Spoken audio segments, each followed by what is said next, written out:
नमस्कार प्यारे साथियों, आप सभी लोगों का हमारे चैनल सौर्य करियर पढ़ में बच्चों आप लोगों का बहुत बहुत स्वागत है। प्यारे बच्चों, आज की क्लास में हम लोग डिस्कस करने वाले हैं कि कार्बनिक यौगिकों का जो नामकरण होता है वो नामकरण किस प्रकार से किया जाता है और वो नामकरण कितने प्रकार से हम लोग कर सकते हैं। तो आइए बिना देरी किए हुए पहले हम लोग ये समझते हैं कि कार्बनिक यौगिक का नामकरण कितने तरीके से किया जा सकता है। प्यारे बच्चों, पहले एक बात तो अच्छे से समझ करके रखना कि हम लोग यहाँ से आज जो पढ़ रहे हैं ये हमारे पास में आज चल रहा है कार्बनिक यौगिक का नामकरण।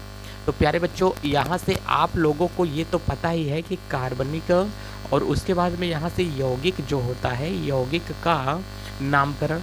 अब बच्चों ध्यान से देख करके चलेंगे कि ये कार्बनिक यौगिक का नामकरण हम लोग कितने तरीके से कर सकते हैं। ये तो चीज़ें मैंने आप लोगों को बताया ही है।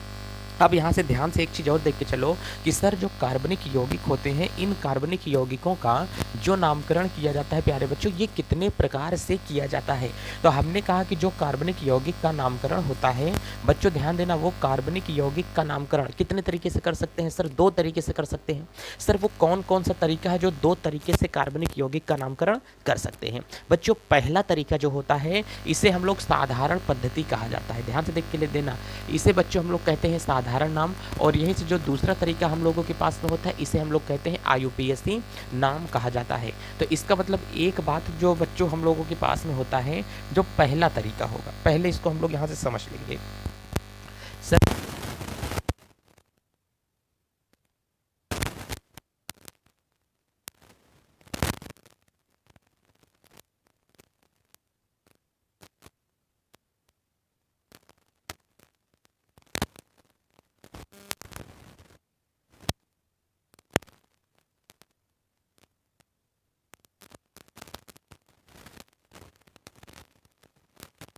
जो आएगा आयु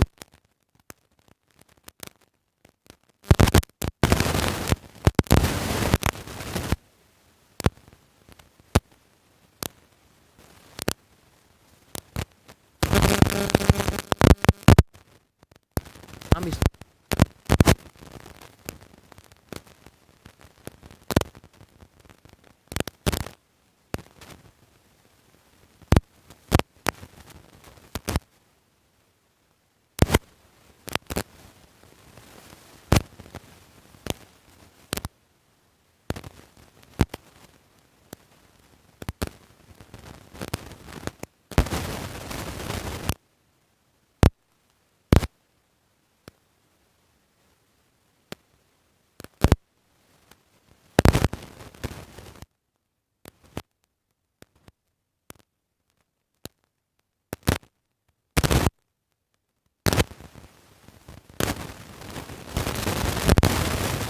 बाद बच्चों जितनी चीजें हम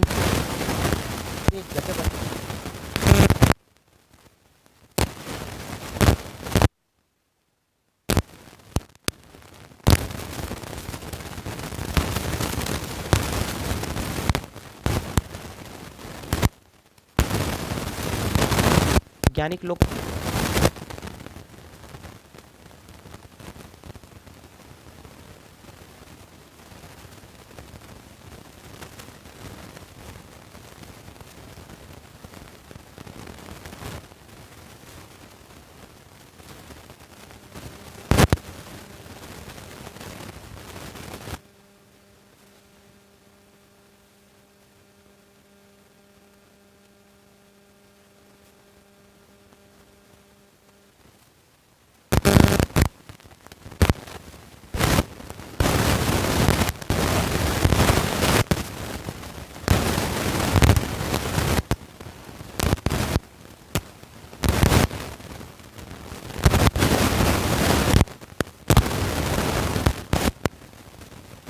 साधारण कोई पूछ सकते हैं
कि यह जो नामकरण है वह रसायनज्ञ द्वारा दिया जाता है।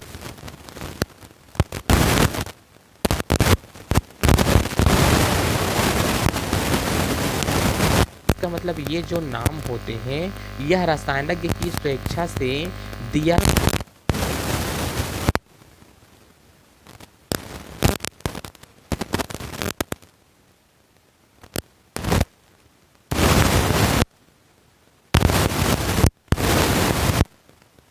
चलिए सर एक को और बढ़िया समझ में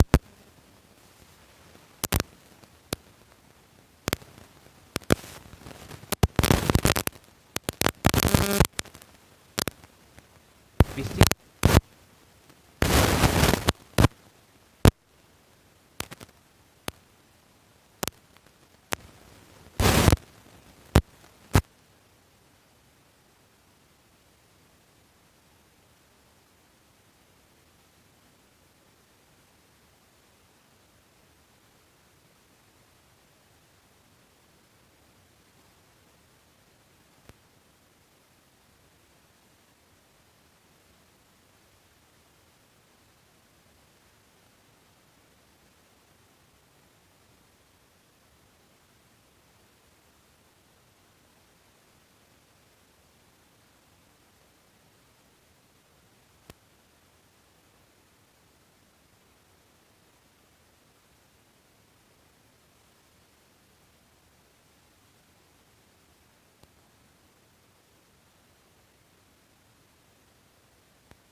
या वो रख सकते हैं। साधारण नाम रसायनज्ञ की स्वेच्छा से दिया जाता है, वही लोग जो चाहे वो रख सकते हैं। स्रोत पर आधारित होते जिससे ये प्राप्त होते हैं उससे इसका नाम रख सकते हैं। ठीक है। अधिकार ये विशिष्ट गुण पर आधारित होते हैं, मतलब इसके अंदर जो गुण पाया जाएगा उसके ऊपर इसका नाम रख दिया जा सकता है। फॉर एग्जाम्पल मैं एक एग्जाम्पल यहाँ पे देना चाहूँगा कि सर जैसे एग्जाम्पल के तौर पर अगर हम लोग यहाँ पे समझाएं सर एग्जाम्पल की अगर मैं बात करूँगा तो सर एग्जाम्पल यही यहाँ पर होगा, ध्यान से इसको समझना। एग्जाम्पल के तौर पर सर मैंने जैसे यहाँ पे कह दिया एग्जाम्पल के तौर पर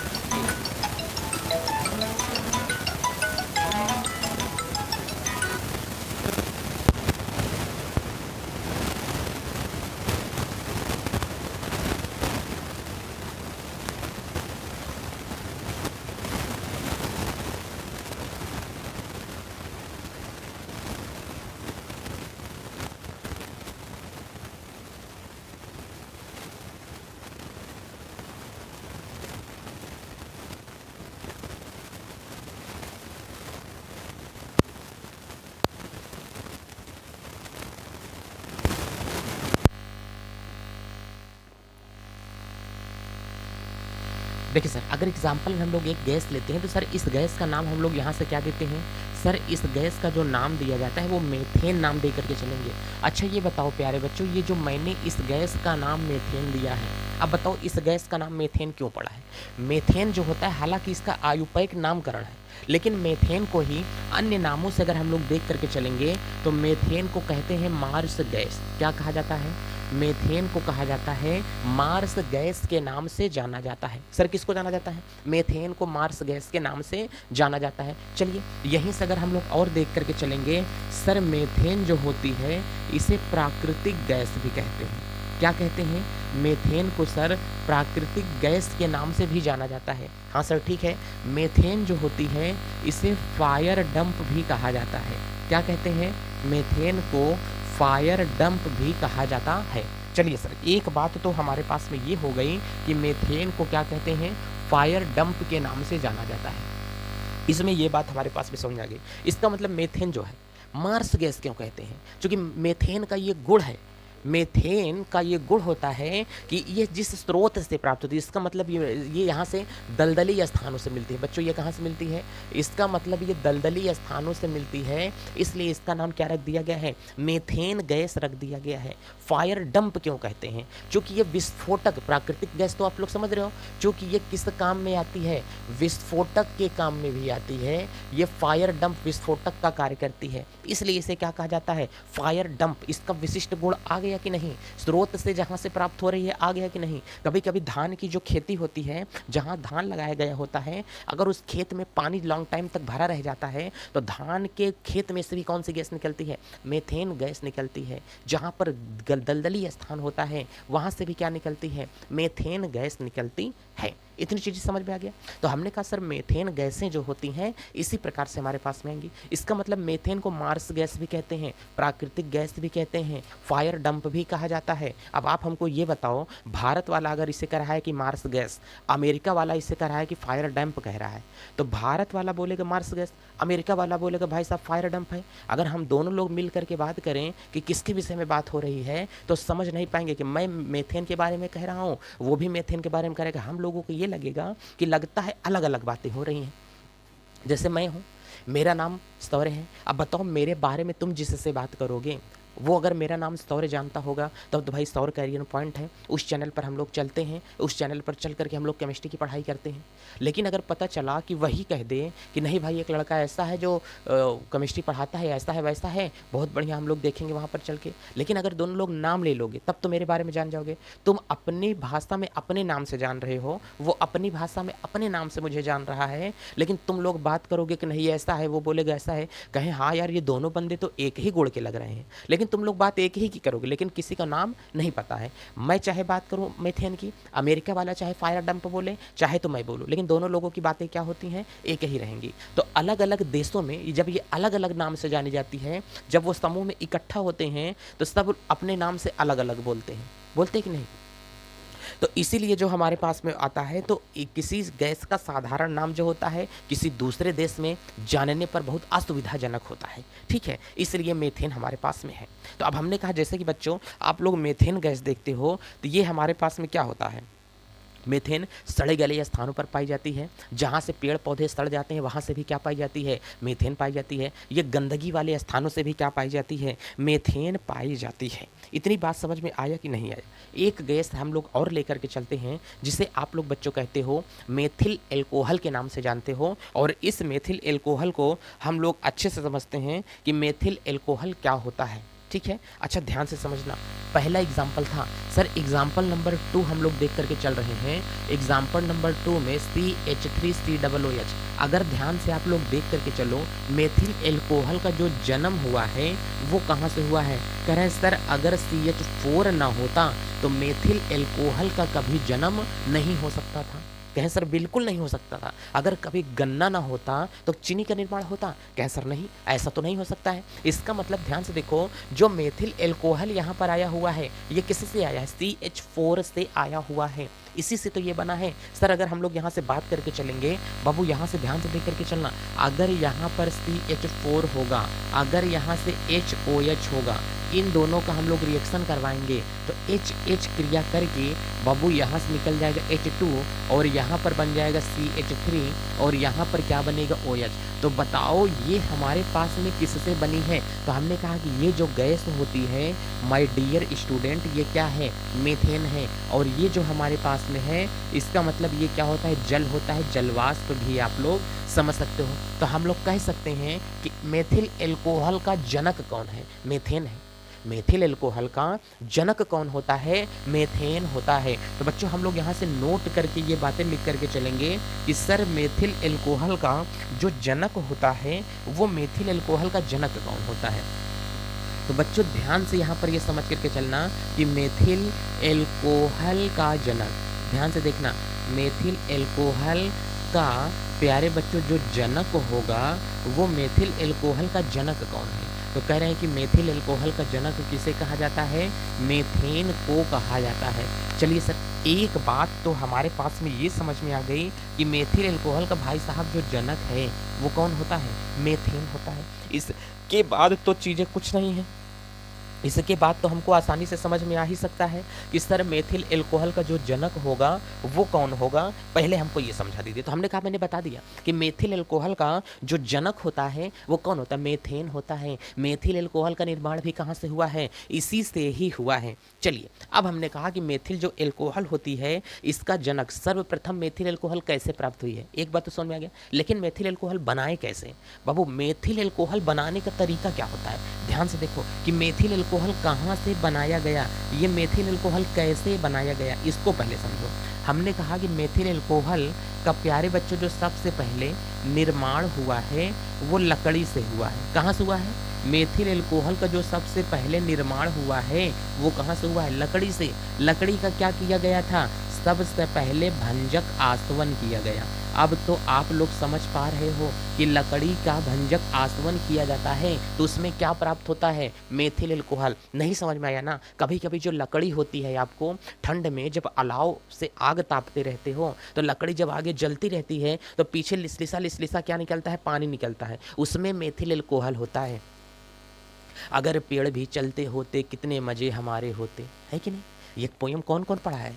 तो बाबू वही कह रहा है कि जो पेड़ कब में पानी होता है वो किसकी वजह से होता है? एल्कोहल छुपा होता है। कौन सा एल्कोहल? मेथिल एल्कोहल उसमें उपस्थित होता है। तो इसका मतलब लकड़ी के अंदर उपस्थित होता है क्या? मेथिल एल्कोहल लकड़ी के अंदर उपस्थित होता है। चलिए एक बात तो समझ में आ गई है कि हमारे पास में मेथिल एल्कोहल,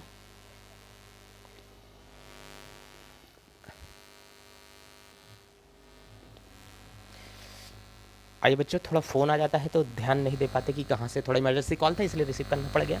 चलिए तो लकड़ी का भंजक आसवन की हम लोग बात करें कि सर लकड़ी का भंजक आसवन क्या होता है। तो मैंने आपको ये बता दिया कि सर लकड़ी का भंजक आसवन क्या होता है। आइए अब बेहतरीन अंदाज में हम लोग ये देखते हैं कि सबसे पहले कहाँ से प्राप्त हुआ। तो इसका जो निर्माण हुआ था, जो सबसे पहले ये प्राप्त की गई थी लकड़ी के भंजक आसवन के द्वारा इसका निर्माण हुआ था। किसका? मेथिल एल्कोहल का लकड़ी के भंजक आसवन के द्वारा इसका निर्माण हुआ था। इसका जनक कौन है? तो मीथेन इसका क्या होता है? जनक होता है। चलिए अब एक बात हम लोग और अच्छे से समझ के चलते हैं कि जो हमारे पास में मेथिल एल्कोहल होता है इसे क्या कहते हैं? इसे वुड स्प्रिट के नाम से भी जाना जाता है। ध्यान से देख देना, इसका जो अन्य नाम होता है, यहीं से मैं बता रहा हूँ प्यारे बच्चों, ध्यान से देख करके चलना। इसको हम लोग क्या बोलते हैं?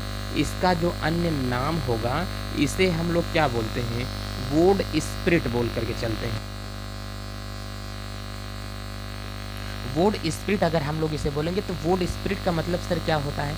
इसका मतलब कह रहा है कि इस वुड स्प्रिट बच्चों जो वुड स्प्रिट पर हमारे पास में होता है इसे वुड स्प्रिट कहा जाता है। लेकिन अगर ध्यान से देखेंगे तो ये जो हमारे पास में है ये एक प्रकार का लकड़ी से प्राप्त शराब को क्या कहते हैं? मेथेनॉल कहा जाता है। लकड़ी से प्राप्त की गई शराब को क्या कहते हैं? मेथेनॉल कहा जाता है। अब यहाँ से हम लोग देख करके चलेंगे, अगर शब्दों को तोड़ेंगे तो शब्दों को तोड़ने के बाद में एक चीज़ हमको मिल रहा है। एक तो हमको मिल रहा है मेथ और दूसरा बच्चों मिल रहा है ह्यूल। इसका मतलब क्या होता है? वुड होता है। ठीक है, अब इसके बाद में ह्यूल जो हमारे पास में होता है इसका मेथ का मतलब क्या होता है बच्चों? वाइन होता है। ध्यान से देख करके चलना। और इसका मतलब क्या होता है बच्चों? तो इसका मतलब कह रहा है कि लकड़ी। ठीक है, अब बताओ जब इसका मतलब क्या होगा लकड़ी, लकड़ी अर्थात यहाँ से क्या होता है वुड होगा। वाइन का मतलब क्या होता है बच्चों, शराब होता है। अब बताओ तो शराब कहाँ से प्राप्त की गई हो बच्चों, लकड़ी से प्राप्त की गई हो, तो लकड़ी से प्राप्त की गई शराब को CH3 यहाँ से क्या बोलते हैं OH कहा जाता है। ऐसी शराब जो लकड़ी से प्राप्त की जाए उसे हम लोग क्या कहते हैं, मेथीन कहा जाता है। इसका मतलब मेथिल एल्कोहल, मेथ्यूल, मेथ का मतलब क्या होता है वाइन होता है। तो जहाँ पर मेथ शब्द लग जाए समझ जाओगे कि शराब की बात हो रही है। हर कंडीशन में ये बातें आपको पता होनी चाहिए, निश्चित होनी चाहिए। मैं ज़्यादातर कुछ नहीं कह रहा हूँ, मैं केवल ये समझाना चाहता हूँ कि सबसे पहली बार इसका ध्यान से देखो, इसे कहते हैं मेथिल एल्कोहल। ध्यान से देखना इसका नाम, इसे अगर आप लोग यहाँ से ध्यान से देख करके चलोगे तो इसे कहते हैं मेथिल एल्कोहल। एक नाम तो इसका साधारण बच्चों ये हो गया कि मेथिल एल्कोहल एक इसका साधारण नाम आया। IUPAC नाम पूरे विश्व में जो जाना जाता है मेथेनॉल कहा जाता है, एक साधारण नाम ये निकल गया। एक तो हो गया इसका वुड स्प्रिट के नाम से इसे जाना जाता है। बात समझ में आ रहा है कि नहीं, इसे क्या कहते हैं वुड स्प्रिट के नाम से जाना जाता है। चलिए एक बात तो हमको ये समझ में आ ही चुकी है कि सर ये कैसे हमारे पास में होगा। तो जो साधारण नाम होते हैं, जैसे हमने कहा हम बोल रहे हैं मेथिल एल्कोहल, अमेरिका वाला बोल रहा है वुड स्प्रिट, कहाँ गया ये अमेरिका वाला बोल रहा है कि क्या होगा भाई वुड स्प्रिट होता है। तो जो वुड स्प्रिट होता है वो अमेरिका में जाना जा रहा है, हमारे यहाँ पर क्या बोला जा रहा है इसको, तो हमारे यहाँ पर बोला जा रहा है मेथिल एल्कोहल। लेकिन दोनों लोग अगर आमने सामने मिलेंगे तो अगर मैं बोलूँगा वुड स्प्रिट, अमेरिका वाला बोलेगा वुड स्प्रिट, तो नहीं समझ पाऊंगे मैं। अगर मैं बोलूँगा मेथिल एल्कोहल तो नहीं समझ पाएगा अमेरिका वाला, कहेंगे तुम दोनों के नाम में कन्फ्यूजन है। हमने कहा भाई हमने अपना अपना नाम साधारण नाम दिया है। कहें यार समझ में नहीं आता, चलो एक ऐसा नाम दे देते हैं जो पूरे विश्व में एक ही नाम से जाना जाएगा। कहें चाचा वो नमवा का तो हम लोग IUPAC नेमिंग बोलेंगे। कहें बहुत सही बच्चा, इस नाम को क्या कहा जाता है IUPAC नाम कहा जाता है। चलिए इतनी बात समझ में आ गई। कहें हाँ। अब कह रहा है कि थोड़ा एक मैं आपको नोट और देने चल रहा हूँ। सर कौन सा नोट आप देने चल रहे हैं पहले हमको ये बता दीजिए। हमने कहा जो मैं आपको नोट दूंगा उस नोट को अच्छी तरीके से आप लोग रख लो, क्योंकि जिस नोट को आपको मैं देने चल रहा हूँ वो नोट बहुत ज़्यादा इंपॉर्टेंट होगा। आप बताओ इस साधारण नाम के कुछ प्रॉफिट भी हैं कुछ लॉस भी हैं। साधारण नाम से हमको लाभ क्या होता है कि साधारण नाम बहुत छोटे शब्द में होते हैं जो आसानी से याद हो जाते हैं। ठीक है, अब हमने कहा दोबारा कि जैसे साधारण नाम जो होते हैं ये साधारण नाम अलग अलग होते हैं, इसमें कन्फ्यूजन हो जाती है कि एक ही यौगिक के अनेक नाम होते हैं। ये तो दिक्कत है कि एक ही यौगिक का अनेक नाम अगर हो जाएगा तो भाई उसको समझना और याद करना बहुत ज़्यादा दिक्कत और परेशानी वाली सामना करना पड़ जाएगा। जैसे हमने कहा कि हमारे पास में क्या होता है एक ही गैस के अनेक नाम होते हैं। जैसे कि हम लोग यहाँ से समझेंगे मेथेन गैस होती है। मेथेन को क्या कहते हैं प्राकृतिक गैस भी कहा जाता है, लिखने की ज़रूरत नहीं है। मेथेन को क्या कहते हैं प्राकृतिक गैस भी कहा जाता है। मेथेन को क्या कहते हैं फायर डंप भी कहा जाता है। मेथेन को क्या कहते हैं ग्रेव यार्ड गैस भी कहा जाता है, मतलब लाशों को सड़ाने वाली गैस भी कहा जाता है। इसका मतलब इतनी सारी मेथेन की खूबियाँ हमने बता दिया है। ये अलग अलग मेथेन को बायोगैस भी कहा जाता है, जैविक गैस जिसे कहा जाता है। तो ये भी नाम से भी जाना जाता है कि नहीं। मैं बोल रहा हूँ जैविक गैस, चाइना वाला बोल रहा है प्राकृतिक गैस नेचुरल गैस, अमेरिका वाला बोल रहा है लाशों को सड़ाने वाली गैस। तो भाई अलग अलग है कि नहीं। कहें यार ऐसा नाम हमारे कन्फ्यूजिंग में होगा।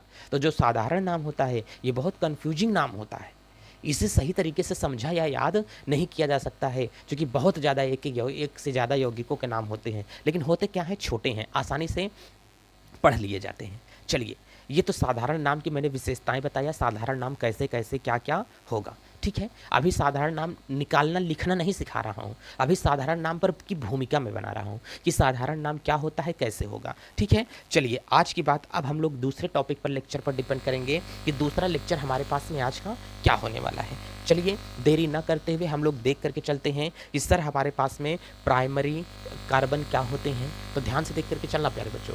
अब आज का यहाँ से जो टॉपिक चल रहा है अब इसको हम लोग देख करके चलेंगे दूसरा वाला। ध्यान से देखना बच्चों, यहाँ से हम लोगों से बोल करके चलेगा प्राथमिक, और बच्चों यहीं से हम लोगों से बोल करके चलेगा क्या होगा द्वितीयक, और यहाँ से प्यारे बच्चों हम लोगों से बोल करके चलेगा तृतीयक, और यहाँ से तृतीयक तथा चतुर्थक कार्बन